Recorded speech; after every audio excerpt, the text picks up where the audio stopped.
butuh PIC masing-masing organisasi supaya bisa bikin forum. Ini kok komputer saya kayak begini, kira-kira ini gejala apa ya? Itu knowledge manajemennya jalan gitu. Akhirnya ada library lagi ya Pak. Ada ya, nanti diperkaya. Iya. Nah kalau ke teman-teman Fortinet saya pesennya mah kalau bisa bikin AI anti-ransom mah saya seneng banget. Nah ini menarik. Silahkan dijual nggak apa-apa, tapi saya akan tidur nyenyak kalau itu.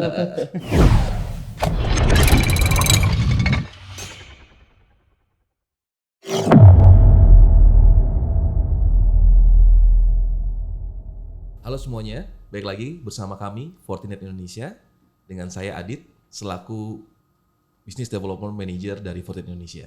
Oke, hari ini kita mau bahas topik yang sangat hangat gitu ya akhir-akhir ini yang mungkin banyak pembicaraan orang-orang di Indonesia gitu. Dan saya sudah mengundang para narasumber yang sangat-sangat bisa kita menjadikan rujukan ya untuk soal ini ya. Oke, kita mungkin berkenalan dulu untuk para narasumber kami di sini yang sudah pagi-pagi hadir di ruangan kami, dan ini terima kasih banyak. Untuk salah satunya mungkin izin Pak untuk mengenalkan diri Pak. Oke, ya. baik. Assalamualaikum warahmatullahi wabarakatuh. Waalaikumsalam warahmatullahi wabarakatuh. Salam sehat, semangat semuanya untuk teman-teman Ya. di Indonesia. Pagi, Pak. Saya Selamat Aji Pamungkas, biasa dipanggil dengan nama Mamung. Ya. Baik. Saya salah satu deputi di Badan Cyber dan Sandi Negara, di Deputi 4, khususnya Deputi Keamanan Cyber dan Sandi Perekonomian. Mudah-mudahan hari ini kita bisa berbincang lancar dan enak ya, untuk kita bersama-sama melindungi keamanan cyber di Indonesia.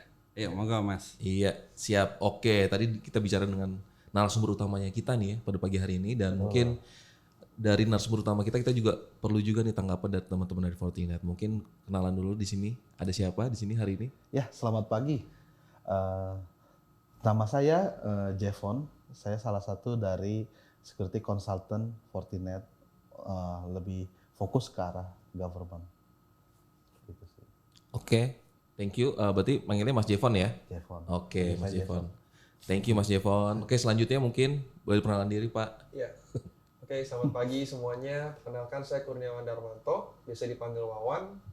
Saya Head of Security Consultant Fortinet Indonesia. Di sini akan lebih banyak bahas bekerjasama dengan Pak Mamung ya, gimana kita sebagai Fortinet bisa memberikan solusi terhadap Undang-Undang PDP nomor 27 tahun 2022. Mungkin itu dari saya. Oke. Untuk lebih cair nih Pak ya, mungkin pertanyaan klise Pak ya. Pertanyaan pertama, pertanyaan pembuka yang sebenarnya kalau kita bicara Undang-Undang PDP sendiri nih Pak ya, sebenarnya itu apa sih Pak? Dan bagaimana itu sebenarnya? Apa yang terjadi di situ Pak? Oke. Saya mulai berarti ini ya. Boleh Pak. Ya. Oke, Undang-Undang PDP atau Undang-Undang Perlindungan Data Pribadi. Iya. Ya, dimaksudkan untuk melindungi data pribadi seluruh warga negara Indonesia. Oke. Karena selama ini kan kita lihat sendiri tuh bagaimana mudahnya data pribadi warga negara Indonesia tuh terekspos. Padahal ada beberapa data pribadi yang mungkin kategorinya harusnya kategori rahasia. Betul. Kan ya, misalnya. Ya begitu kita punya data Mas Jevon, nik, nama, tempat, tanggal lahir, ibu kandung, itu kan sudah jadi kunci dari semua data pribadi Mas Jevon kan? Betul. Nah, jadi kita pemerintah Indonesia berusaha melindungi warga negara Indonesia melalui Undang PDP ini, dan tentu saja di sisi lain juga membantu para pelaku bisnis untuk lebih tenang, aman, nyaman, dan mudah untuk melakukan bisnisnya. Kira-kira itu Mas. Ya. Oke, sebenarnya di Undang PDP ini kalau saya lihat ya Pak ya, ini sangat menarik dan sebenarnya banyak akan membantu ke depannya. Apalagi sekarang udah era ekonomi digital Pak. Ya, apalagi itu yang kita sebenarnya yang didorong sama pemerintah juga untuk melakukan ekonomi digital ini. Dan mungkin Pak kalau bisa kalau boleh tanya sedikit lebih jauh nih Pak ya. Undang-Undang PDP saat ini penerapannya seperti apa? Udah sampai mana nih Pak? Oke. Jadi secara praktisnya Undang-Undang PDP itu sudah disahkan tanggal 17 Oktober 2022. Oke. Ya, Tahun tapi lalu, Pak, ya? tidak langsung saat itu juga langsung diberlakukan. Setuju, Jadi Pak. ada transisi, ada sosialisasi, dan di 2024 kalau nggak salah itu akan diterapkan secara secara resmi. Oke. Dan apabila melanggar ya akan terkena sanksi-sanksi sesuai dengan undang-undang PDP ini. Hal ini sebetulnya juga tujuan baiknya dalam rangka melindungi warga negara Indonesia, melindungi dan mendukung perekonomian di Indonesia juga supaya lebih lancar. Kalau nanti seperti saat ini belum ada undang-undang perlindungan data pribadi, takutnya kan orang dengan mudahnya mempublikasi, membocorkan. Nanti kalau pihak-pihak nanti yang seperti itu kalau sudah berlaku secara efektif UU PDP ini, pihak-pihak yang membocorkan data pribadi itu pasti akan kena sanksi sesuai dengan pasal-pasal yang ada di UU PDP tersebut. Jadi melindungi warga negara tapi juga mendukung pebisnis untuk lebih mudah, aman dan lancar menjalankan bisnisnya. Oke. Ya. Berarti dari Oktober tahun lalu sampai dengan saat ini mungkin pemerintah gitu ya mungkin lagi sosialisasi juga Pak ya. Sosialisasi ya. Oke, berarti kami berharap sih mungkin podcast kami bisa ikut bantu untuk mensosialisasikan. Insya Allah sehingga mudah-mudahan PDP ini sendiri kita bisa lebih luas dan masyarakat lebih tahu, lebih aware gitu ya Pak ya. Nah, mungkin pertanyaan selanjutnya nih Pak ya. Ya, Yang ya betul kan Pak Mamung nih dari BSSN betul Pak ya. Nah, kira-kira nih Pak ya dalam mengawal ini semua nih Pak, undang-undang PDP ini yang kita tahu untuk kebutuhannya nanti untuk ekonomi digital ke depannya ini, itu peran BSSN di seperti apa Pak? Di mana dan seperti apa? Oke ya. Jadi gini Mas, Ya. BSSN itu tugasnya salah satunya mendukung pemerintah dalam rangka mensejahterakan masyarakat Indonesia. Ya. Oke. Nah, pemerintah sendiri sekarang sedang gencar mempercepat transformasi digital menuju ekonomi digital. Kalau saya boleh kasih contoh seperti tadi pernah saya sampaikan, contoh sederhana lah. Sekarang teman-teman pelaku UM ya, mikro kecil, ya, pengusaha mikro dan kecil pun sudah pakai ekonomi digital kan? Iya, setuju. Ya kan? Kalau kita lewat pinggir jalan ada pedagang bakso, pedagang soto sekarang sudah digerubuti oleh teman-teman dari saya boleh nyebut merek nggak ya kalau gitu? Ya, e-commerce kan. Warnanya aja. Ya, misalnya gini. Sekarang ini kalau saya di sisi saya sebagai pembeli dipermudah kan? Iya. Saya jam 11 malam, jam 1 malam, hujan besar, pengen bakso, pengen mie, saya nggak harus keluar rumah. Betul. Ya kan? Dibantu ya Pak ya. Ya, dengan salah satu aplikasi e-commerce saya bisa pesan secara online. Di sisi pedagangnya, dengan memanfaatkan ekonomi digital, dia bisa memperluas pasar kan. Dulu kalau saya jualan bakso, yang beli ya tetangga-tetangga atau orang lewat. Betul. Sekarang orang yang jauh pun bisa beli dengan memanfaatkan e-commerce itu. Di sisi lain, ternyata penjual bakso dan soto itu juga membuka lapangan kerja untuk orang lain. Betul. Karena ada transportasi yang bisa mendukung yang kita pesan secara online kan. Kalau kita beli makanan secara online, kita kan tidak harus ngambil ke situ. Nanti sudah ada yang nganter. Ada yang datangin bola ya Pak. Ya, yang nganter itu pun juga dapat rezeki juga kan. Betul. Nah, itu indahnya ekonomi digital. Iya. Tapi kadang-kadang kita lupa juga bahwa ekonomi digital dengan dukungan teknologi digital juga sebetulnya ada risiko-risikonya kan. Benar. Ya enggak? Iya, benar banget Pak. Setuju. Ya kan? Nah, misalnya gini, ini kejadian nyata nih Mas. Saya pernah beli soto, kebetulan banget. Dia sih nggak tahu kalau saya orang Kalau boleh tahu BSSN. Pak, soto apa Pak? Ada soto Lamongan. Oh, Lamongan. Oke. Oke. Enak tuh memang. Nah, enak Pak. Untungnya dia nggak tahu kalau saya orang BSSN kan. Oh iya. Jadi pedagang soto itu cerita, Pak, sebulan yang lalu saya mulai pakai QRIS. Qris.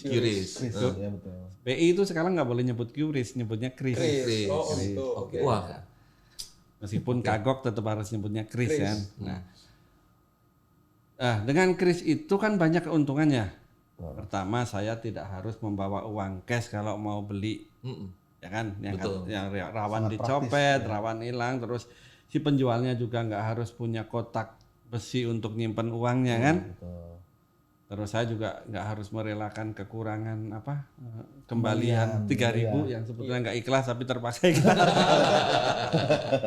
Nah, 3.000 permen semua kan. Iya, permen semua. Iya. Nah, itu sisi positif dari pemanfaatkan teknologi digital Iya, benar. menjadi. Tapi ternyata dia sebulan yang lalu hampir bangkrut saya Pak. Oh, oke. Sebulan saya jualan laris tapi rekening saya nggak nambah. Loh kenapa? Saya pikir Pak kalau pakai kris itu ya nanti sama bank yang saya nyimpan uang itu, Kerjasama ya, saya pikir nantilah tiap akhir bulan atau tiap awal minggu ditransfer. Ternyata setelah saya tanya tidak seperti itu Pak. Ternyata memang uang itu nggak masuk ke saya karena kris saya ditempelin kris orang lain gitu. Seperti kejadian di masjid itu. Wah, kejam juga ya. Iya, ya.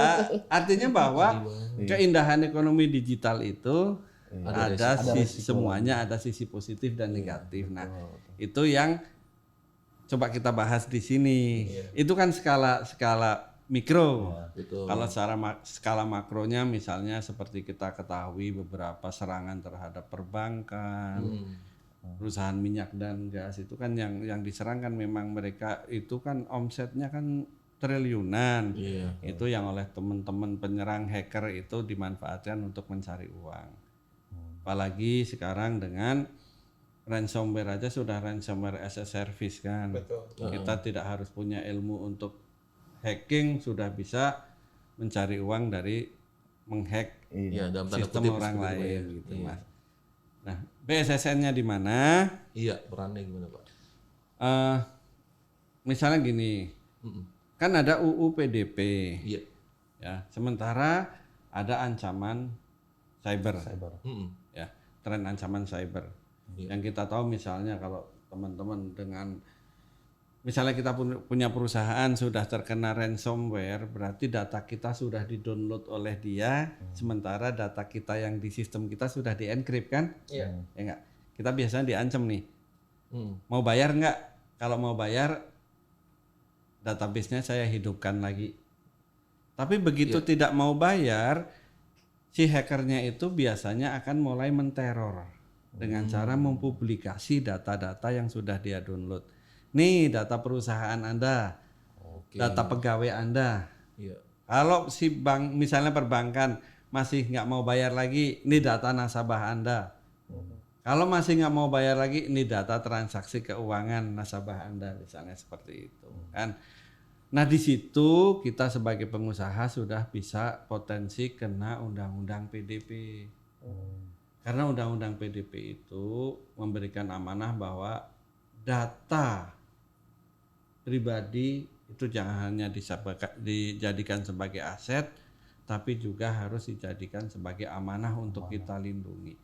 Kalau Anda tidak bisa melindungi data itu dan bocor, di Undang-Undang PDP ada ancaman sanksinya, ada sanksi administrasi, ada sanksi pidana, ada sanksi perdata. Pemegang datanya ya Pak ya? Ya, pengolah data si perusahaan itu misalnya perbankan, asuransi atau apapun, misalnya e-commerce juga kan punya data pelanggan kan. Betul. Maksimal saya sendiri tidak tahu persis dalamnya ya, tapi ada maksimal 2% dari revenue. Nah, tapi kalau nanti yang nuntut sudah 50 orang kan jadi 100% kan? Kalau lebih, nah kami BSSN punya tanggung jawab untuk mulai dari sosialisasi, kesadaran dan kepedulian keamanan cyber, perencanaan untuk menghindari dan penanganan insiden cyber, penanganan insiden itu sendiri sampai dengan pasca penanganan insiden cyber. Nanti mungkin saya bisa kasih contoh-contoh di topik berikutnya. Gitu Mas. Ya. Oke, menarik banget ya. Jadi sekarang yang ibaratnya ngelola data ini memang harus hati-hati banget ya Pak ya. Hati-hati ya. Kedepannya ini apalagi nanti akan berlaku di tahun 2024 ya Pak ya. Seperti itu ya. Nah mungkin untuk pertanyaan ini mungkin untuk selanjutnya mungkin dari teman-teman Fortinet, mungkin dari Mas Jevon ada yang mau lebih nanya nggak soal lebih detail soal PDP atau mungkin dari sisi Forti melihat ini fenomena ini seperti apa gitu? Ya, terima kasih pertanyaannya itu ya lumayan menarik. Jadi Sebenarnya kalau mau saya jelaskan sedikit ya mengenai kita backtrack lagi ya data perlindungan data pribadi sebenarnya itu datangnya dari mana gitu ya. Awalnya dari privacy. Dulu eh, menganggap orang-orang masyarakat menganggap data-datanya itu sangat penting dan sangat menunjuk kepada pribadinya secara langsung. Itu betul sekali. Jadi lama kelamaan apa namanya data privacy itu mulai di-enforce, mulai didengar suaranya oleh pemerintah sehingga dan juga di-enforce dengan datangnya teknologi-teknologi tadi yang membawa kita, apalagi momen yang paling tepat, momen yang paling besar pada saat ini adalah digital revolution yang di-enforce juga dengan yang namanya WFH yang kita alami beberapa tahun ke belakang gitu ya. 2 tahun ya. Ya. Itu memaksa kita juga ya, memaksa semua lapisan ya, apapun yang terjadi, oh kita mesti, kalau misalnya kita ingat-ingat lagi, oh ternyata kita harus ada jarak, kita harus ada prosedur-prosedur tertentu lah yang memungkinkan kita harus siap bekerja by remote lah, kira-kira seperti itu ya.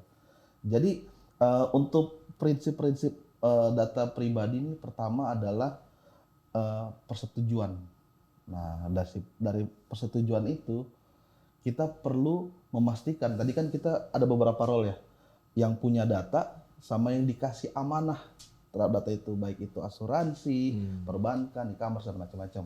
Nah dari situ perlu adanya persetujuan. Makanya kalau kita sebutkan di apa namanya terminologinya itu adalah consent management. Jadi harus diperlukan adanya itu pertama.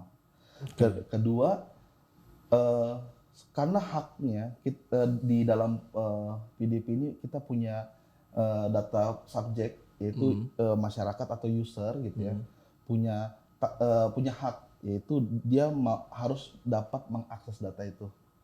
Artinya setelah saya berikan amanah nih kepada data prosesor atau yang diberi amanah tadi, dia boleh dong ngeliatin datanya dia, gitu ya.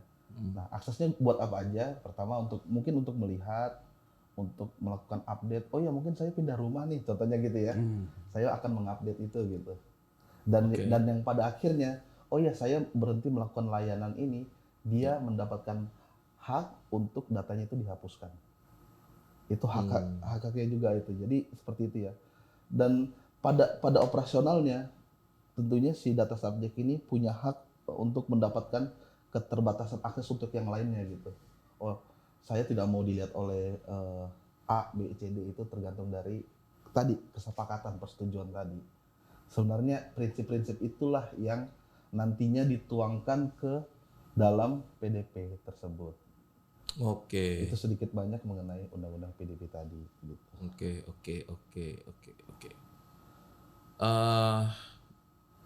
Berarti kalau kita lihat di sini sebenarnya undang-undang PDP ini cukup komprehensif ya.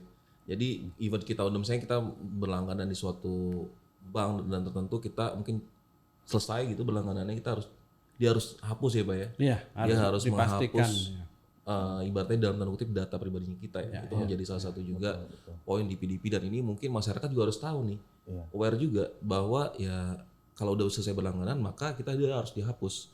Itu salah satu poin penting juga menurut saya yang mungkin masyarakat harus tahu ya. Oke, mungkin selanjutnya Pak ya. Jadi kira-kira nih kalau kita bicara langkah-langkah konkret Pak ya di sisi, kita bicara sisi yang paling kecil lah ya. Mungkin individu dulu deh. Habis itu kita mungkin bisa lari ke sisi dari korporasinya. Ini langkah-langkah apa nih Pak yang harus kita lakukan untuk dalam tanda kutip memenuhi undang-undang PDP ini dan atau untuk menjaga data diri kita gitu. Ya. Oke. Kalau pemerintah kan sebagai regulator ya. Iya. Tapi juga tidak hanya membuat regulasi, tapi juga mensosialisasikan regulasi tersebut kan, bahwa kita juga harus mensosialisasikan kepada masyarakat bahwa masyarakat itu punya hak loh, bahwa datanya itu harus dilindungi. Iya. Ya, kalau datanya tidak dilindungi maka akan bisa mengalami kerugian terhadap masyarakat itu sendiri. Perorangan seperti tadi Mas sampaikan, perorangan kan ya. Iya. Jadi kita ada program bekerja sama dengan berbagai pihak ya, Oke. BSSN dengan Kominfo juga Oke. dengan Oke. kita Quad Helix sebenarnya ada Quad Helix itu keamanan cyber itu aktornya ada pemerintah, pengusaha, Ya. masyarakat dan perguruan tinggi. Jadi kita juga kerjasama dengan perguruan tinggi. Perguruan tinggi itu kan tersebar di seluruh Indonesia ya. Setuju. Jadi kita mencoba juga mengajak akademisi untuk memberikan kesadaran kepada masyarakat di sekitarnya tentang kepedulian dan kesadaran tentang keamanan cyber. Ya kan? Kalau kita sudah masuk ekonomi digital, berarti kan kita sudah harus siap dengan risiko-risiko digital ya. Betul. Ya, nah, itu sih kira-kira.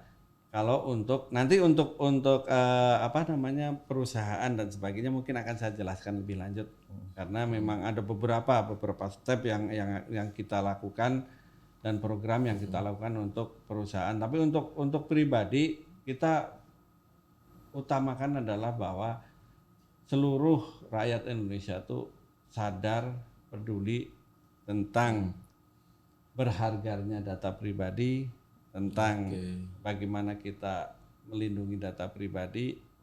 Jadi jangan terlalu mudah untuk memberikan data pribadinya kepada pihak-pihak yang meminta data pribadi tersebut. Ya, karena kan gini Mas, nggak apa-apa ya pakai contoh ya. Boleh. Sangat boleh Pak. Beberapa saat yang lalu tuh kan ada dari dunia perbankan yang katanya kena ransomware. Oke. Betul.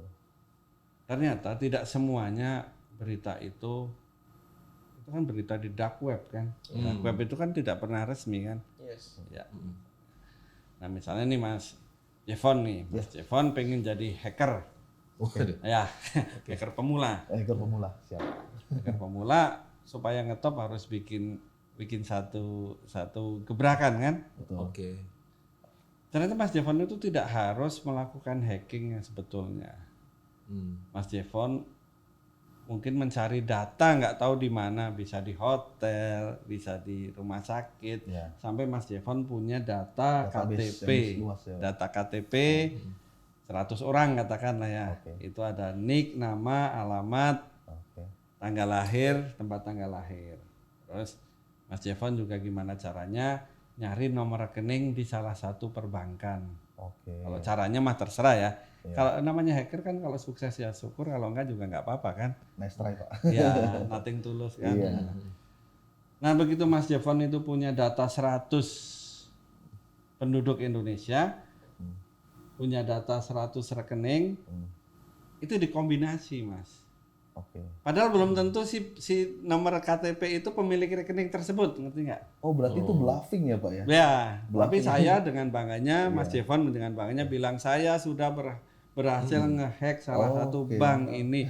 Nah saya kan sebagai orang yang mendapat berita itu jarang sekali saya mengecek langsung benar nggak sih, memvalidasi nik ini nomor rekeningnya ini gitu. Malah di forward lagi ya. Malah di forward lagi, kan itu kan bad news Iya, is a good news kan, ya kan.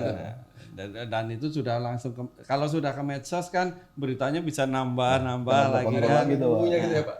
Itu karena apa? Karena kita kurang melindungi data pribadi. Begitu mudahnya orang mendapatkan nik, nama, alamat, tempat tanggal lahir. Terus nomor rekening ya udahlah, kalau mau jadi pemulung di tempat sampah ATM aja kan ya kalau kita buang itu kan ada nomor rekeningnya kadang kan cocok-cocokin gitu doang. Jadi bahayanya kalau kita tidak melindungi data pribadi dari sisi perorangan Mas. Untuk corporate nanti kita bicara lagi. Ya, itu contoh sederhananya seperti ya, itu. Pak, ya. Betul. Oh berarti memang ya tadi baik lagi ya, pemerintah ini membuat regulasi dan mendorong regulasi ini supaya masyarakat awareness itu ya. Aware bahwa data KTP itu penting loh, dan kemudian nge-match soal nomor rekening, kemudian soal misalnya nama orang tua mungkin, ibu ya biasanya dipakai untuk bank ya. Nah itu yang mungkin menjadi apa ya concern pemerintah, sehingga masyarakat tuh mungkin ini juga salah satu, semoga Pak ya podcastnya kami ini bisa didengar banyak orang dan juga orang jadi semakin tahu bahwa yuk sama-sama hati-hati kita. Saya Sorry saya potong, Boleh, Mas. Mbak, silakan Mbak. Semakin banyak yang seperti ini saya semakin senang, Mas. Iya. Karena kami di BSSN dalam menjalankan tugas kan punya keterbatasan waktu, tenaga dan betul. biaya. Iya. Jadi kalau ada teman-teman yang berkenan untuk membantu kami mensosialisasikan seperti ini, malah terima kasih sekali kami. Gitu ya. Iya. Bagus ya. Iya. Thank you, Pak. Kalau saya boleh nambahin dikit ya tadi dari sisi security sih secara kacamata kami ya Pak ya. Itu memang saat ini tuh the weakest link itu sebenarnya di security itu sebenarnya di people ya Pak. Ya, people. Jadi Ya. makanya sekarang individu itu penting. Makanya security awareness ini kita perlu ya kayak sama BSSN untuk bisa sosialisasi. Dan simple thing aja tuh kayak masyarakat tuh sometimes masih kurang paham berapa pentingnya security di era digital ini. Jadi kalau masyarakat umum tuh kayak masih sering, wah ada wifi gratis, ya udah saya connect aja, ya kan? Benar. Padahal dia nggak tahu di wifi gratis itu, ya nggak semuanya sih Pak, memang sudah pernah kena retas gitu. Tapi ada page-page tertentu yang sebenarnya tolong masukin email ID untuk bisa surfing lebih lanjut gitu kan ya. Atau masukin nomor handphone, nama. Secara nggak langsung kan kita mereveal identity kita ya Pak ya. Gitu. Itu simple thing yang saya rasa masyarakat harusnya sekarang mulai waspada dalam menggunakan public wifi gitu. Another thing adalah password. Nah, password itu sometimes mesti bikin account supaya bisa login internetnya gitu kan. Nah, akhirnya pakai passwordnya apa? Passwordnya sama password emailnya. Iya. Nah, Karena kebiasaan ya. Kebiasaan gitu kan. Tanggal Takut lahir lupa. Males Pakai ngapalin tanggal banyak. lahir. Harus kembali. Bener, pakai tanggal lahir apalagi kan. Sebetulnya dia udah bagus tuh Mas. Udah pakai konsep single sign on. Benar juga. Iya. Single sign on itu sebenarnya juga pedang bermata dua, Pak. Bisa memudahkan, bisa akhirnya bisa menyulitkan. Bisa menyulitkan kalau udah Membahayakan lebih tepatnya. Iya, membahayakan. kena satu kena semua. Karena tuh ya. satu jebol semuanya gitu, Pak. Memudahkan bagi hacker juga kan. Mudah memudahkan untuk ngejebolnya gitu. Nah, terus another thing simpelnya adalah kita internet. Wah kan enak ya bisa akses data kemana aja segala macam. Kita sering ngeklik link-link yang menurut kita tuh menarik gitu. Tapi tanpa sadar sebenarnya link itu mengarahkan kita ke website-website yang sebenarnya malicious atau berbahaya. Iya, betul. Nah itu sometimes kita juga bekerjasama dengan pihak-pihak education, Pak. Kita juga melakukan edukasi ke generasi-generasi muda supaya mereka juga lebih melek ya terhadap cyber security, bahkan juga ke masyarakat secara umum. Jadi selain podcast ini kita juga punya event-event untuk mensosialisasikan sebenarnya hal-hal seperti ini yang simple, tapi sebenarnya bisa berujung ke data leakage. Berarti saya bisa nitip dong ya. Boleh Pak. Ya. Boleh banget. atau kami bisa misalnya teman-teman Fortinet punya event-event seperti itu, boleh kami ikut numpang bicara. Boleh Pak. Boleh, Pak. Justru Kita boleh Dengan kolaborasi. senang hati. Ya karena di security sekarang kita nggak bisa kerja sendiri Pak. Iya. Kita perlu berkolaborasi. Begitu juga mereka para threat actor ya, mereka punya organisasi tertentu, mereka di dark web bekerja sama juga. Tadi mungkin juga Pak Mamung sempat sebutkan mengenai ransomware as a service ya, bagaimana sekarang ransomware itu dengan mudahnya bisa di-enhance dan dipergunakan oleh para hacker-hacker yang bisa dibilang baru gitu ya. Newbie ya. Padahal sebenarnya ransomware as a service itu bukan sesuatu yang baru kalau dari kacamata kami yang di dunia cyber gitu, cyber security Pak. Itu kalau saya nggak salah ingat tuh sebenarnya ransomware as a service itu sudah mulai dari tahun 2012. Oh gitu. Iya. Itu pertama kali ada jenisnya kalau nggak salah saya ingat namanya Reveton. Nah itu ransomware as a service pertama. Dan kalau kita ngelihat dari tahun 2012 kalau kita memang sudah membentengi diri kita ya, kita sudah tahu gitu, oh ada teknologi jahat seperti ini, itu seharusnya di tahun 2017 Indonesia nggak kena kasus ransomware tuh Pak. Mungkin 2017 tuh pertama kalinya saya rasa banyak yang kaget ya. Iya, non IT praktisi even juga mereka mulai kaget. Wah, ternyata di dunia digital itu ada serangan bahaya seperti ini gitu. Iya, betul. Nah, hal-hal seperti itu yang dari kami sih ya menyarankan baik kepada individu maupun yang sifatnya enterprise, korporasi itu untuk bisa melakukan cyber security hygiene dan cyber security proaktif. dibanding yang reaktif. Ya. Karena ya memang proaktif selalu ada harganya Pak, gitu kan ya. Tapi kalau kita reaktif, cost yang disebabkan oleh Iya, lebih besar lagi. betul. Jadi itu tidak hanya uang ya. tidak kalau hanya ya. uang, betul. Ya itu ujung-ujungnya data kan Pak ya. Data, Sekarang data even lebih reputasi, betul. Terus kemudian recovery-nya, Iya, recovery-nya juga lama. itu recovery-nya juga nggak simple Nggak karena sebentar, begitu mereka bisa masuk, itu lateral movement-nya itu cukup masif ya. Karena mereka nggak mungkin masuk sekarang, serang sekarang, enggak. Iya, Mereka biasa masuk. Ya, persistennya. Iya, persistence Persistent dulu, terus kemudian melihat gitu kan, melakukan scanning, ternyata banyak nih yang bisa diretas, makin nyebarin dan segala macam.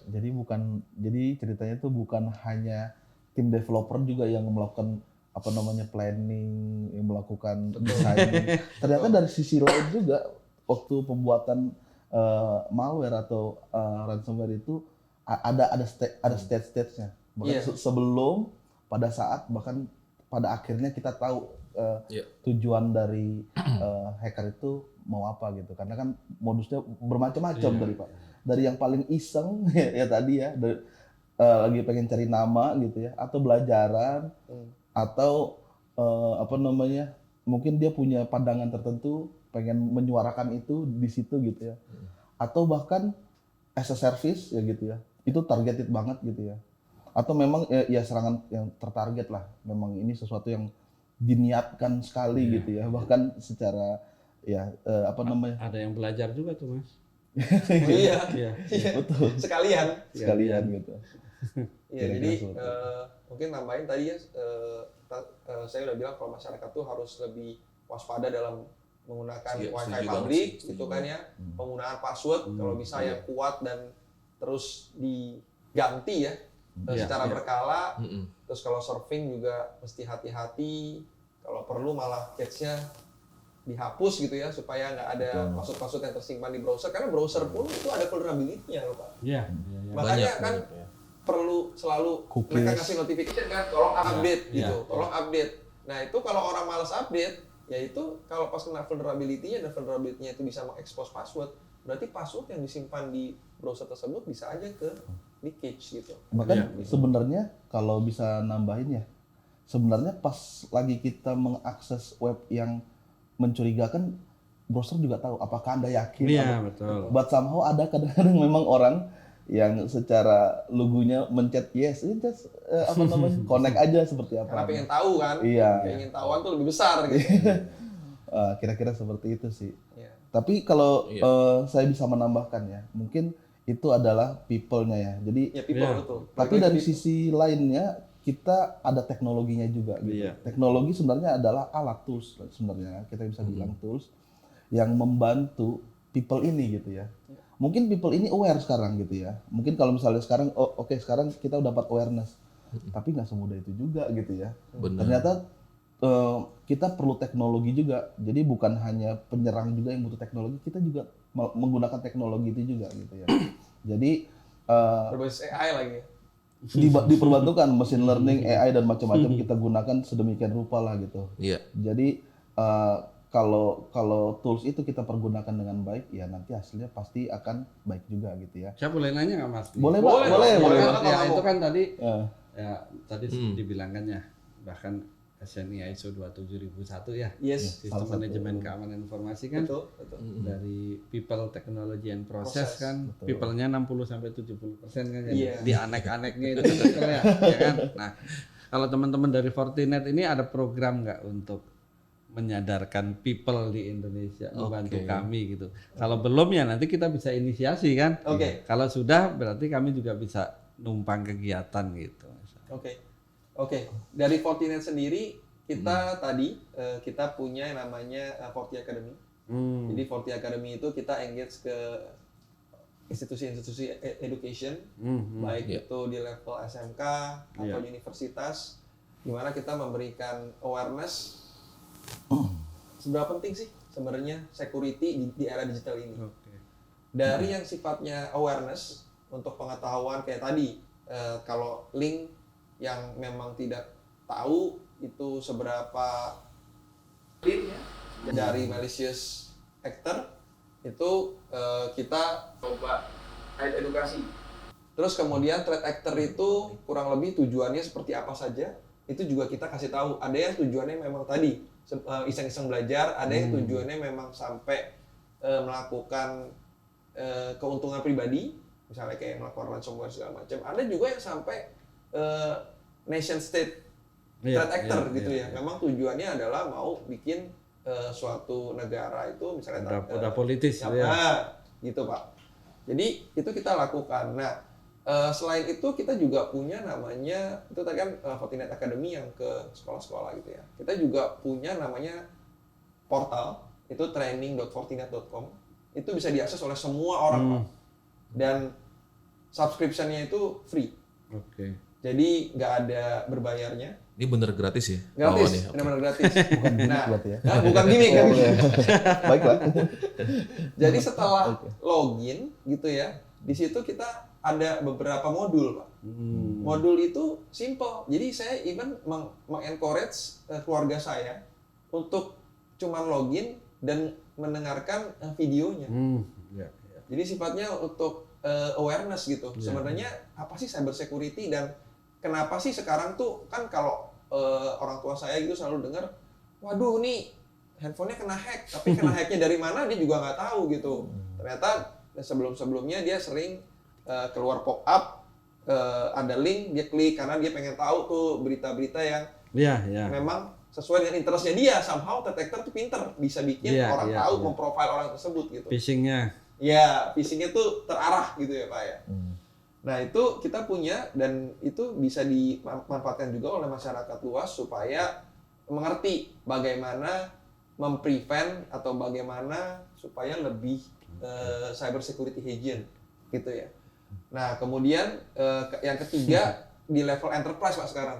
Di level enterprise kalau ada organisasi-organisasi, nah itu memang sedikit lebih advance. Nah kita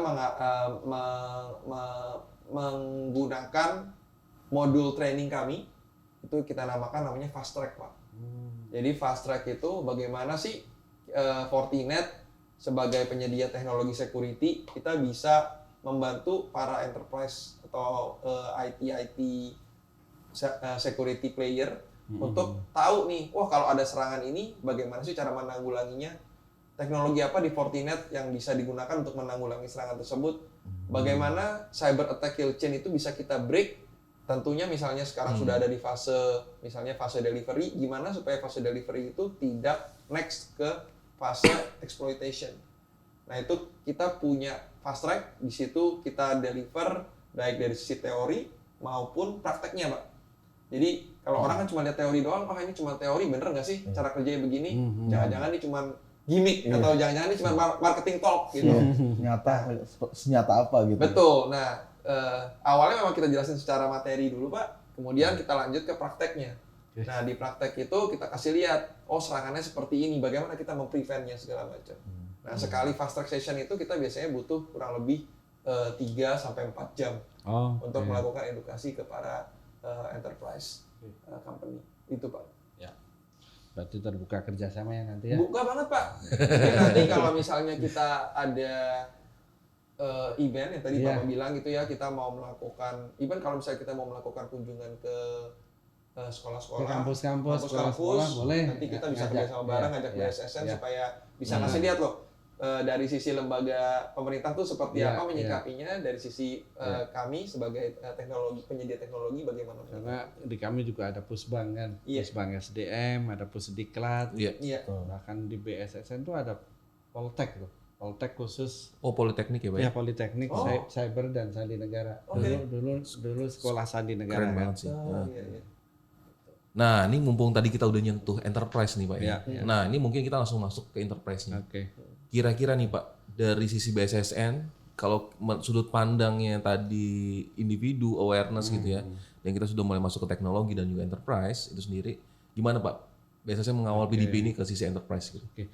Jadi ini pas nanti mungkin bisalah saya share filenya. Boleh. Ada namanya peraturan presiden yang diinisiasi oleh BSSN Perpres Nanti berarti ya. dicatat ya, Perpres nomor 82 tahun 2022 Oke, tahun lalu ya. tentang perlindungan infrastruktur informasi vital. Oke. Jadi kalau misalnya dulu kan misalnya Pertamina nih, Pertamina Iya. yang kita lindungi kilang minyaknya. Iya. Oke. Ada pagar berduri, ada satpamnya, Oke. atau PLN juga dengan pembangkit listriknya kan sudah dengan infrastruktur vitalnya kan. Iya. Objek vital ya. Sekarang kan dengan perkembangan teknologi mereka mengoperasikannya tidak harus, kasarnya lah kalau bayangan saya, kalau mau ngucurin minyak tidak harus buka keran lagi kan, Sudah otomatis. cukup klik gitu. Ya. Klik salah satu tombol di laptop atau di mana, begitu juga dengan PLN dan sebagainya, ada dashboardnya kan. Nah itu yang namanya infrastruktur informasi vital. Itu Oke. contohnya. Mm-mm. Nah, dengan perlindungan infrastruktur informasi vital itu diharapkan peran pemerintah melalui BSSN untuk melindungi, di sini dibagi menjadi 8 sektor nih Mas. Oke. Ya, salah satunya misalnya ada sektor keuangan, sektor Oke. transportasi, Keuangan, sektor transportasi. energi dan sumber daya alam, Oke. sektor kesehatan, pertahanan dan keamanan dan sebagainya. Oke. Kalau misalnya contoh di sektor energi dan sumber daya alam kan, Oke. kita juga melindungi bekerja sama dengan kementerian terkait. Jadi setiap sektor itu ada kementerian yang menjadi pembina sektor. Oh. Misalnya Kementerian ISDM sebagai pembina sektor untuk sektor energi dan sumber daya mineral. Oke. Jadi BSSN akan bekerja. Karena kan misalnya saya punya contoh misalnya namanya SKK Migas. SKK Migas itu ternyata di bawahnya ada 200-an lah perusahaan yang ada di bawah pengawasan SKK Migas. Oke. Kalau salah satu saja terkena serangan ransomware, Iya. bisa Fatal jadi sekali ya. yang lainnya tertular. Betul. Karena ada sistem yang menghubungkan antar mereka. Jadi pernah terjadi di salah satunya gini loh Mas, misalnya mau ngebor, kasarnya nih kalau kita contoh sederhananya, saya punya perusahaan minyak mau ngebor nih, mau berangkat, kapal saya mau berangkat untuk ngebor untuk mendapatkan minyak. Ternyata waktu saya lihat di sistem, saya nggak bisa lagi ngelihat lokasi geografisnya Mas. Ternyata aplikasi saya sudah terkena ransom. Oke. Dia dari sisi dia kerugiannya sudah apa? Harus bayar sewa kapal, tenaga ahlinya dan sebagainya. Dari sisi negara kerugiannya apa? Akibatnya nanti akan berkurang pasokan minyak kan? Iya benar. Ya kan? Benar sekali Pak. Hanya karena ada Stop orang. ya Pak. Iya, itu kisah nyata tuh. Jadi ada misalnya perusahaan yang terkena ransom, akibatnya dia tidak bisa melakukan eksplorasi karena dia nggak tahu lagi saya harus Kemana ya, Pak, ngebor ya? minyak kemana kan. Betul. Nah, sebetulnya, itu yang di BSSN itu makanya peran menjaga keamanan cybernya itu dari mulai pra insiden, saat insiden sampai dengan pasca. Idealnya mulai dari pra insiden. Iya. Pencegahan Tapi Proaktif ya Pak ya. BSSN itu kan tidak segampang itu mendapatkan data perusahaan misalnya perminyakan di Indonesia. Iya. Makanya kami berkolaborasi dengan Kementerian SDM untuk mendapatkan data perusahaan Selaku pembina minyak. tadi ya? Ya, sebagai pembina sektor SDM. Nah, pra insidennya adalah kita tadi membentuk tim tanggap insiden cyber.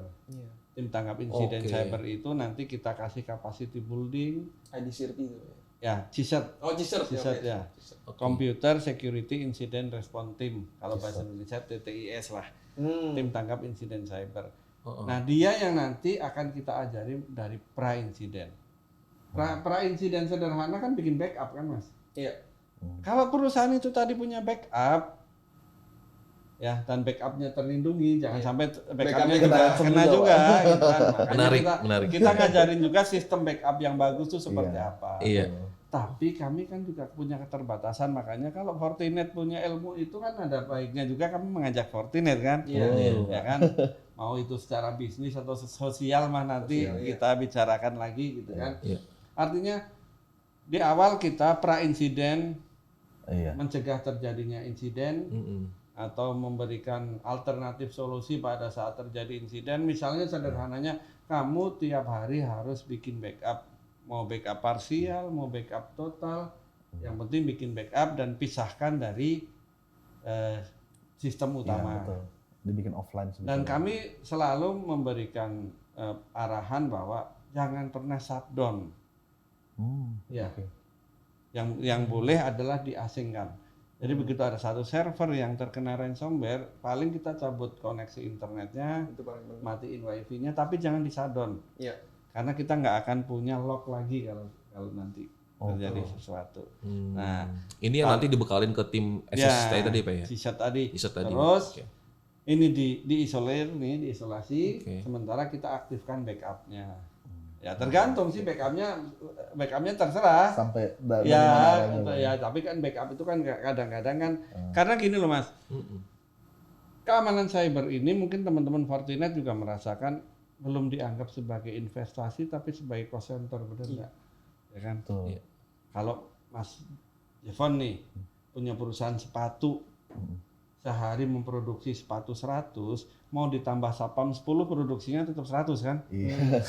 Tidak menguntungkan Analogi gitu gitu, secara operasional. Iya. Intinya kan selalu mengadjust dengan Keuntungan yang bisnis prosesnya Pak bisnis gitu. proses. Nah, sementara dia lupa kalau nggak ada satpam nanti malah kalau mesin produksinya dicuri malah nggak bisa. Sekalian Nah, jalan itu kan produksi sama sekali, Pak. analoginya seperti itu kan. Nah, kita mulai dari pra-insiden nih.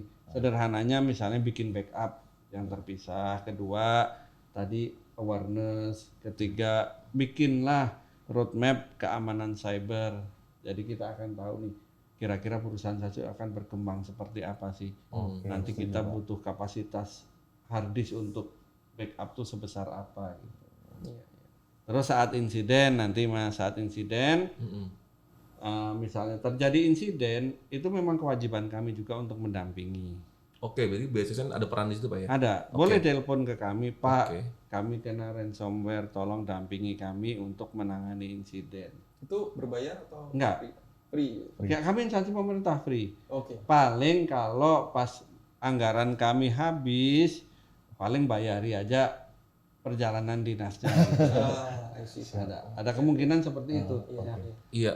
Ya, Setuju, itu, Pak. itu penanganan insiden, melakukan monitoring, mendeteksi, terus mengevaluasi ini kira-kira insidennya apa sampai nanti pasca insiden, Mas. Pasca insiden itu mulai mau tadi recovery, Ya. restore, kan, terus sampai harapan kami pasca insiden itu insidennya memperkaya knowledge management. Jadi kalau satu pernah kena, yang lain kena itu tidak harus mendatangkan BSSN, tapi kalau kami punya forum tadi makanya saya butuh PIC masing-masing organisasi supaya bisa bikin forum. Ini kok komputer saya kayak begini, kira-kira ini gejala apa ya? Itu knowledge manajemennya jalan gitu. Akhirnya ada library lagi ya Pak. Ada ya, nanti diperkaya. Iya. Nah kalau ke teman-teman Fortinet saya pesennya mah kalau bisa bikin AI anti ransom mah saya seneng banget. Nah, ini menarik. Silakan dijual nggak apa-apa, tapi saya akan tidur nyenyak kalau itu. Tapi nggak tahu saya malah hilang, jangan-jangan Berarti posisi saya nggak diperlukan lagi gitu. Karena yang tadi saya sempat juga atau tadi mungkin Pak Mamun juga sempat sebutkan bahwa di security itu nggak bisa cuma rely sama Iya. teknologi doang, Iya. harus ada people dan prosesnya, Iya. gitu. Kalau tiga ini nggak berkesinambungan itu pasti ada aja celahnya gitu. Iya. Nah tadi menarik tuh Bapak sempat sampaikan bahwa bisa memberikan layanan yang bantuan ya, Iya, atau memang insiden konsultasi handling, atau ya. insiden handling gitu. Nah ini terbatas ke pemerintahan atau BUMN atau juga bisa ke organisasi swasta? Pak? Nah, justru saya kan di Deputi 4 tuh, Deputi Keamanan Cyber dan Sandi Perekonomian. Saya sama sekali tidak menyentuh sektor pemerintahan, Mas. Oke. Sektor pemerintahan malah, ada oke. di Deputi 3. Oh. Jadi saya seperti saya bilang tadi, saya mulai dari tukang bakso pakai GoFood sampai BI sampai Pertamina itu bagian saya. Jadi saya lebih ke private kalau saya. Oh, private sector. Oke, good. Jadi memang begitu karena kan yang menentukan perekonomian Indonesia bukan cuma instansi pemerintah, Mas. Betul. Ya kan? Betul. Kalau yang berdagang itu iya, ya Pak. yang berdagang malah tadi diskusi sebelumnya kita bilang kan, jangan remehkan tukang bakso yang pakai GoFood Nah, atau pakai benar Kris, banget. ya kan? Benar. Secara kualitas mereka itu mungkin aset dan revenue-nya kecil, tapi secara kuantiti berapa juta tukang bakso kan. Volume ya Pak ya. Dan mereka itu yang menyelamatkan Omsetnya. Indonesia pada saat Krismon kan. Betul. Ya kan, perusahaan besar terpengaruh oleh Krismon, mereka malah. Dan kalau nggak ada itu, Betul. berarti dia satu orang punya tanggungan 4 orang di rumah. Terus punya pembeli sekian kan. Singapura kan langsung resesi pada saat itu. Pak. Kalau yang kita- ini enggak itu, makanya Kita masih banyak ya makanya warteg. tadi Mas kita butuh sekali bantuan untuk awareness kepada mereka. Ya. Tuh, Oke. jangan remehkan tukang bakso yang omsetnya 200.000 per hari, karena kalau dikalikan jumlahnya itu Sebenarnya mungkin besar. iya Sangat besar gitu, ya. ya. Oke, ini mungkin kita masuk ke sesi terakhir nih. Oke. Mungkin dari teman-teman Fortinet menanggapi tadi sebelum insiden, pas insiden dan juga setelah insiden. Kira-kira dari sisi teknologi, kemudian dari teman Fortinet ini menanggapi ini seperti apa dan kira-kira bisa dibantu nggak nih kita bareng-bareng teman-teman BSSN untuk mengatasi masalah ini? Gitu ya. Mungkin dari siapa mungkin boleh? Saya dulu. Ya, Ya, jadi silakan. kalau tadi kita udah ngomongin soal people lah ya. Dan memang dari Fortinet sendiri adalah membantu kita solusi untuk tools, membantu people tadi beserta prosesnya. Di mana pada saat kita menangani hal-hal seperti ini ada aja banyak kendala gitu Pak ya. Dari kendala knowledge-nya juga gitu ya. Misalnya saya habis kena nih. Terus kita ngapain? Arahnya kemana? Nah, tools inilah yang membantu Iya, kita iya. kita mau ngapain arahnya gitu ya. Jadi respon itu jauh lebih cepat. Itu salah satu contoh toolsnya, salah satu contoh dari teknologinya. Kita juga bisa membantu dari rekan-rekan yang apalagi khusus tidak terlepas ya banyak ya Pak ya, bisa dari pemerintahan, dari perekonomian juga. Kalau attack surface-nya penyerangan itu sangat luas gitu ya. Iya. Kalau misalnya orang-orang mungkin people-nya sendiri akan kewalahan kalau diserang dalam kita bilang terdistribusi ya, serangan terdistribusi seperti itu ya. Dari teknologi yang kita punya, kita mampu membantu people ini gitu untuk mengatasi serangan-serangan cyber gitu ya. Jadi baik dari jalannya maupun ke yang pada akhirnya kita menyelamatkan data pribadi tadi itu. Kira-kira seperti itu. Itulah yang Fortinet bisa bantu dan Jadi Fortinet bisa bantu nih ya? bisa bantu. Oke. Jawabannya Fortinet bisa bantu nih Pak. Harus sih Mas. Iya. Harus bisa. Mungkin bisa di-spill nggak nih kira-kira teknologinya apa gitu yang ngebantu Oke. ini gitu Oke, ya. mungkin saya tambahkan dari sisi teknologinya. Iya. Jadi kalau tadi kita bahas macam-macam ini sebenarnya ada beberapa kata kunci yang saya Iya. Dapat ya dapat gitu ya. Tadi mengenai awareness, awareness setuju. terus kemudian data protection kan, Betul. topik kita kali ini. Terus gimana bisa break the cyber attack kill chain supaya nggak masuk ke data. Nah itu kalau di dunia cyber security kita mengenal namanya framework defense in depth. Dan Mungkin defense in yang depth lebih itu- bahasanya lebih ini apa nih? Oh, Yang lebih mudah dimengerti. Jadi security itu butuh di beberapa lini, multiple Oke. lini. Nggak Oke. bisa cuma Berlapis-lapis, bilang, berlapis-lapis. misalnya kalau kita ngomong, kalau orang umum kan, wah udah saya udah pakai antivirus, satu udah aman nih. Nah itu sebenarnya bukan cuma itu, bukan Nggak gitu cuma juga ya pakai sebenarnya. antivirus itu semua jadi aman. Makanya ada namanya konsep atau framework defense in depth. Di mana itu dimulai dari awareness, Awareness. terus kemudian dari awareness itu gimana masuk ke physical security. Tadi mungkin Pak Mamu juga sampaikan gitu ya, satpam seberapa penting, terus bagaimana physical security itu penting untuk dijadikan acuan gitu dalam defense in depth. Masuk ke Oke. perimeter, internal network, host itu kayak PC, server segala macam, Oke. application baru yang paling kritikal di tengahnya itu data. Oke. Nah itu semua layer-layer itu sebenarnya tuh harus ada penanggulangannya atau harus ada mitigasinya. Oke. Kenapa dibikin seperti itu? Karena ada berlayer-layer yang harus diproteksi. Kayak langit Oke. 7 lapis ya. Yang itu betul Pak, betul. Itu bukan masih layer bukan ya? Bukan. Ada lagi. Bukan. Ini di defense in depth dan Mm-mm. security itu sekarang bukan menjadi tanggung jawab cuman BSSN atau cuma kita sebagai penyedia teknologi security atau mungkin kalau di sisi user itu adalah IT security-nya nih. Kalau kenapa-napa salah IT security enggak. Oke. Panggil tim IT terus. Panggil tim IT mulu atau ada apa kena breach, wah ini salah IT security. Salah IT nih pasti gitu. Nah, sekarang eranya udah nggak begitu. Sekarang security itu sekarang become everyone responsibility. Tanggung jawab bersama. Gitu. Endpointnya. Sampai endpoint sampai usernya. Jadi sampai people. Endpointnya perbankan itu pelanggan, Mas. Betul. Oh. Kalau dia dikirimin APK, diklik terus ke Nah. hack ya salah dia, bukan salah Betul. banknya lagi. Betul. Tapi Iya. sometimes kan orang salah persepsi ya. Seolah-olah kayak kenapa banknya nggak aman padahal sebenarnya dari sisi Iya. People-nya tadi ya. nasabahnya yang sebenarnya Nah itu Pak. Jadi mungkin people-nya kurang pengetahuan mengenai itu. awareness balik lagi. Teknologi kita membantu untuk menjaga di endpoint juga, gitu seperti itu sih kira-kira. Betul. Jadi kalau kita ngomong di teknologinya ya, Iya, di solusi tadi gimana nih? dari Forti? sisi solusinya, yang pertama kan tadi kan masuk ke perimeter. Perimeter. Perimeter tuh bagaimana people mengakses. Nah, people Oke. mengakses itu sebenarnya kita ada namanya solusi Zero Trust Network Access. Gimana kita bisa make sure bahwa orang yang mengakses sebelum sampai ke level data, sampai ke level networknya pun kita bisa validasi siapa yang mengakses, apa yang mengakses, dari mana mengaksesnya. Berarti bahasa Indonesianya Zero Trust tadi kita nggak percaya siapa-siapa gitu ya? Iya, kita nggak percaya siapa-siapa. Waspada. Selalu waspada gitu. Oke. Selalu kita pendekatannya selalu Siaga. siapa yang tahu, siapa yang kita kenal baru yang boleh masuk, bukan dibalik lagi gitu.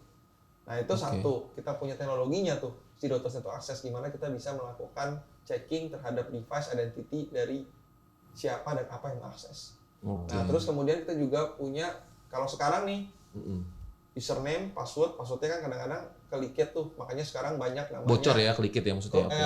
compromise credential Oke. istilahnya. Ah. Which is itu juga di BSSN kalau saya nggak salah nih Pak, tolong koreksi, itu menjadi salah satu threat di tahun 2022 kemarin.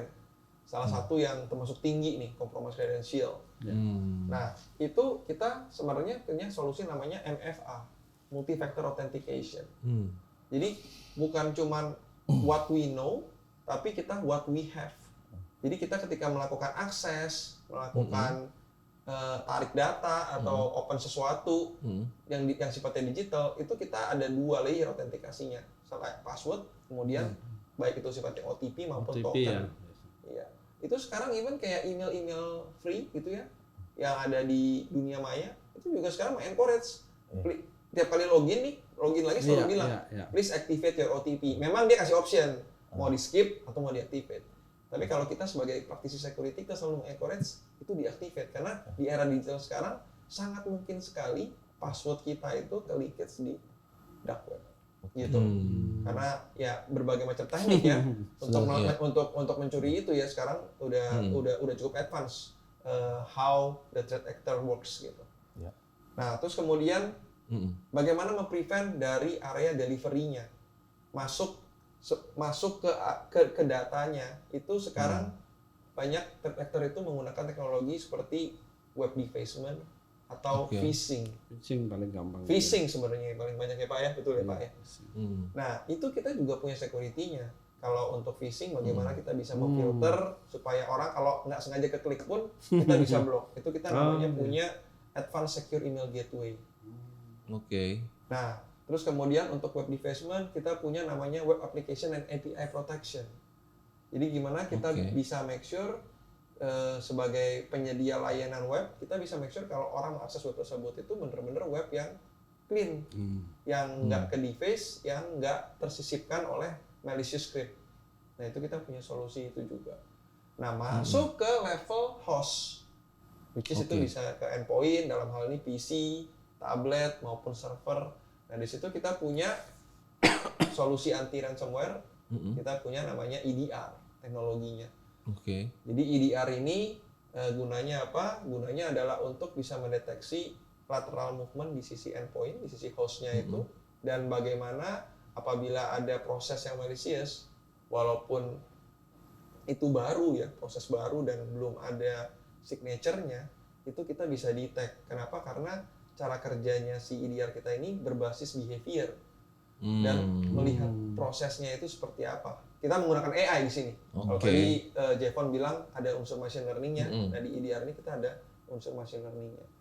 Nah kemudian sampai ke datanya, kita juga kerjasama yang namanya security company itu nggak ada yang bilang bahwa kita cyber security company kita bisa protect environment Bapak 100%, itu nggak bisa. Kita kerjasama juga dengan cyber security vendor yang lain, bagaimana kita bisa melakukan proteksi terhadap data encryption. Nah, Fortinet kita punya Fabric partner yang memang teknologinya atau solusinya itu bisa melakukan data encryption. Supaya apabila data itu ke expose, itu nggak langsung bisa digunakan oleh si threat actor-nya. Dan itu sekarang, by the way, menjadi sesuatu yang common dengan kalau sekarang orang cuma ingat ransomware. Kita filenya ke encrypt, kita nggak bisa ngapa-ngapain. Salah. Karena sekarang ransomware itu sekarang extortion-nya itu udah sampai level 4. Nah, kalau kita apa tuh artinya? Nah, level jadi gini. Jadi kalau di dunia cyber itu ransomware extortion itu ada 4 layer. Nah, layer yang paling basic itu sebenarnya ya yang umumnya mungkin orang udah tahu, kena ransom, dia datanya ke encrypt, nggak bisa ngapa-ngapain, nggak bisa buka datanya lagi. Itu yang phase single extortion. Yang second extortion itu adalah sebenarnya sebelum dia mengencrypt, dia udah melakukan exfiltration dulu. Datanya sebenarnya udah diambil dulu sama dia. Tadi Pak Hamung bilang kan, ya kalau ransomware udah lu nggak bayar nih, berarti kan udah gua encrypt nih, udah nggak bisa ngapa-ngapain. Tapi habis itu data yang sudah diambil itu bisa disebar. Nah, itu yang udah second extortion-nya. Dan itulah yang sekarang banyak orang yang tanpa sadar, kenapa gua harus sangat concern banget terhadap ransomware. Apa hubungannya sama kebocoran data? Ya itu sebenarnya hubungannya. Jadi second extortion itu adalah berakhir ke kebocoran data. Dan itulah yang sekarang terjadi. Jadi kurang lebih seperti itu sih kenapa kita harus bisa sangat preventif ya, atau di pra-insiden itu kita harus punya teknologi, people, dan proses yang memang in place untuk menghindari terjadinya data kita ke encrypt sampai ke data kita ke exfiltration. Kurang lebih seperti itu. Karena itu ujungnya juga kebocoran data juga. Mungkin Pak Mamung mau menambahkan? Cukup sih, tapi ini satu kalau boleh kata penutup tuh ya Mas. Oh, boleh banget Pak. Ya, nanti mungkin kita rekap kata penutup boleh. Jadi ada Bapak Persandian Indonesia tuh namanya Mayor Jenderal TNI Dr. Rubiono Kertopati. Ada satu kalimat yang selalu saya simpen terus dan selalu saya sosialisasikan. Kekilapan satu orang saja sudah cukup menyebabkan keruntuhan negara. Benar. Ya kan? Betul. Jadi sangat dalam Pak itu. Ya, contohnya gini Mas. Contohnya saya pernah dengar cerita. Ini cerita atau kenyataan, tapi menjadi contoh yang cukup bagus. Cina itu kan punya tembok Cina yang sangat besar ya. Betul. Pada zamannya tidak ada orang yang bisa meruntuhkan tembok Cina. Kalau sekarang mah rudal bisa kan? Bisa. Pada saat itu negara Mongol itu tidak bisa masuk ke Cina.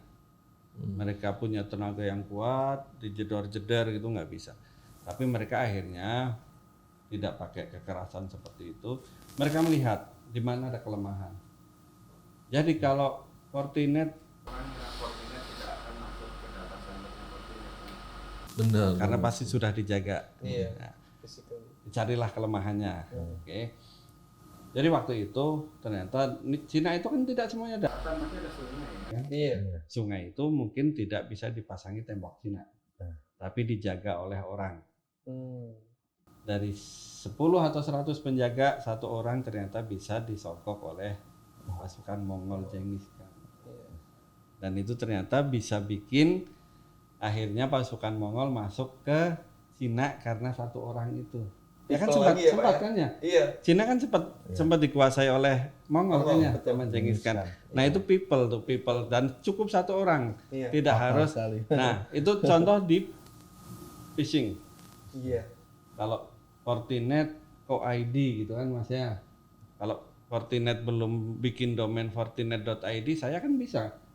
Ke Pandi bikin fortinet.id. Saya sebar email ke teman-teman pegawai Fortinet. Nggak tahu lah gimana caranya saya dapat email itu kan. 100 pegawai Fortinet saya broadcast email, silahkan mengisi form untuk menjadi pegawai terbaik Fortinet. Iya. Ya kan? Betul. 99 nggak ngeklik nih. Yang ngeklik cukup 1. Berarti saya sudah akan dapat akun masuk ke sistemnya Fortinet kan. Betul. Jadi 1 saja sudah cukup untuk, jangankan Fortinet, negara aja bisa runtuh kan. Contohnya tembok Cina itu temboknya nggak runtuh tapi negaranya bisa runtuh karena kesalahan 1 orang gitu. Betul. Jadi kayak kalau kita sosialisasi ya harus sampai benar-benar ke endpoint Mas. Keseluruhan, Pak. Karena untuk merusak IT, pernah dengar apa belum? Mudah-mudahan belum, jadi lebih menarik kalau belum. Tidak harus orang yang tahu IT kan Mas. Iya. Di sini ada cleaning service nggak? Ada kan? Yang tiap hari vacuum cleaner kan? Iya. Begitu dia kehabisan colokan, dia ngelirik, itu aja saya cabut 1 menit gitu kan. Ternyata Colokan kabel data colokan center. server kan atau colokan kabelnya. Jadi kalau dia pun tidak pernah dikasih awareness tentang keamanan cyber, tidak harus orang yang tahu IT untuk Masuk ke dalam merusak IT, karena Iya betul. ya cleaning service yang nggak ngerti apa-apa bisa menghancurkan, jangan sampai ya bisa menghancurkan IT-nya Fortinet cukup karena dia nggak kebagian colokan untuk ngepel kan. Pinjem aja dulu lah 5 menit doang, ini cabut ternyata itu data center gitu kan. Down langsung gitu. Makanya kita harus sampai ke tidak ada pengecualian untuk keamanan cyber. Setuju, Pak. Ya. Itu sih. Mas. Oke, menarik. Makasih Pak kata-kata penutupnya. Mungkin untuk melengkapi nih, saya juga butuh kata-kata penutup dari teman-teman Fortinet. Mungkin dari Mas Jevon dulu, silakan. Ya, kalau dari saya sendiri sih tadi ada namanya people, teknologi, sama proses. Oke. Nah dari situ kita punya banyak pendekatan. Tadi dari Fortinet sendiri tadi kita pendekatannya ke 3 hal tersebut juga. Dari people-nya kita beri awareness, dari teknologinya kita dari waktu ke waktu selalu meng-enhance teknologi kita untuk membantu people melakukan proses tadi gitu ya. Paling itu saja dari saya. Oke, terima kasih Pak Jevon. Selanjutnya mungkin Pak Wawan. Ya, kalau dari sisi saya mungkin Konklusinya nih kira-kira apa nih? saya ringkas jadi 2 statement lah. Statement yang Boleh. pertama itu adalah cyber security itu adalah tanggung jawab semua orang di era digital saat ini. Oke, Jadi setuju. siapapun itu harus bersumbangsi bagaimana bisa memproteksi baik dirinya sendiri maupun environment di sekelilingnya. Jadi cyber security itu tanggung jawab semua orang. Itu yang pertama. Terus yang kedua, cyber security sekarang harus dilihat bukan sebagai cost tapi sebagai sesuatu yang sifatnya investment malah. Makanya dari kacamata security kita sangat mengharapkan masyarakat atau para pelaku bisnis itu untuk bisa lebih proaktif untuk bisa menanggulanginya, jangan sampai udah sakit dulu baru diobati. Jangan diem-diem aja gitu ya. Itu impactnya jauh lebih besar dibanding prevention atau mencegah gitu. Jadi mungkin itu sih 2 hal dari saya yang saya sampaikan ke masyarakat. Oke. Kayaknya kita sampai nih Pak di penghujung Terima acaranya kasih. kita. Dan ini Alhamdulillah. nggak berasa loh, ini udah mungkin sekitar 1 jam lebih ya. Dan ini menarik karena menariknya itu memang ini real kenyataan dan ini memang kejadian sehari-harinya kita dan memang ini kita memang sangat butuh banget awareness ini dan semoga podcast kita hari ini bisa menjadikan pencerahan buat semuanya. Terutama buat kita di sini udah pasti ya Dan masyarakat semoga masyarakat Indonesia secara luas ya. Iya. Dan semoga kami dari Fortinet Indonesia dalam hal ini mengucapkan terima kasih kepada Pak Mamu untuk hadirannya pada pagi hari ini. Pagi-pagi sudah menerobos kemacetan Jakarta. Waduh.